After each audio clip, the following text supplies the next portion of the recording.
Europe must wake up. What we are witnessing today is not only a debate about politics, it is the return of an old and dangerous reflex to isolate, punish, and humiliate Jews and Israelis as a collective identity. When a singer is targeted not because of what he said, not because of what he did, but simply because he is Israeli, we must call this phenomenon by its name. It is discrimination. And when this discrimination becomes acceptable in cultural spaces, it becomes a warning bell for Europe itself. Eurovision was created to unite a wounded continent through music. It was meant to remind nations that beauty, emotion, and art can rise above borders, conflicts, and pain. Yet today, some want to transform that stage into a tribunal against one people. This is not justice. This is not courage. This is not human rights.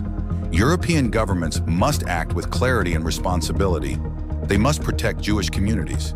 They must reject cultural exclusion. They must make a clear distinction between legitimate political debate and the dangerous normalization of anti-Semitism. And in the middle of this storm stood Noam Bettan. Noam did not answer hatred with hatred. He answered with music. Israeli and French singing in Hebrew, French, and English, he represented something profoundly universal.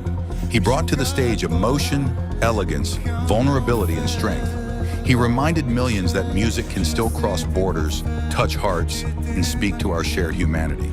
For many of us, Noam deserved first place, not only because of his voice, but because of the spirit he carried on that stage. He transformed Eurovision into something deeper than a competition. He gave Europe a moment of pride, pain, hope, and dignity. Noam Bettan became a voice that crossed borders and hearts, and perhaps that is exactly why his performance mattered so much. At a time when too many people are trying to divide us by nationality, religion, and politics, he reminded us that humanity is still possible. Europe must not allow anti-Semitism to return disguised as activism. Europe must not allow artists to be punished because they are Israeli. Europe must not betray the very values it claims to defend. The answer to hatred must be courage.